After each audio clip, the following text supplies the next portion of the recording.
వినాయకుడి యొక్క నామాలు చదువుతాం మనం. సుముఖశ్చ ఏకదంతశ్చ కపిలో గజకర్ణకః లంబోదరశ్చ వికటో విఘ్నరాజో గణాధిపః ధూమకేతుర్గణాధ్యక్షః పాలచంద్రో గజాననః వక్రతుండ శూర్పకర్ణో హేరంబ స్కంద పూర్వజః. ఇవి 16 నామాలు. షోడశైతాని నామాని యః పఠేత్ శృణుయాదపి విద్యారంభే వివాహే చ ప్రవేశే నిర్గమే తథా సంగ్రామే సర్వకార్య విఘ్నస్తస్య న జాయతే. 16 నామాలు స్మరించేటట్లయితే అన్ని పనులు అయితాయి, విఘ్నాలు పోతవి.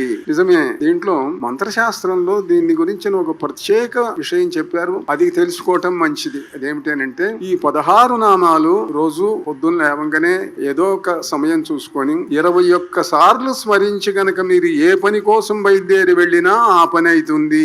21 సార్లు ఈ 16 నామాలను సుముఖశ్చైకదంతశ్చ ఇది చదవండి.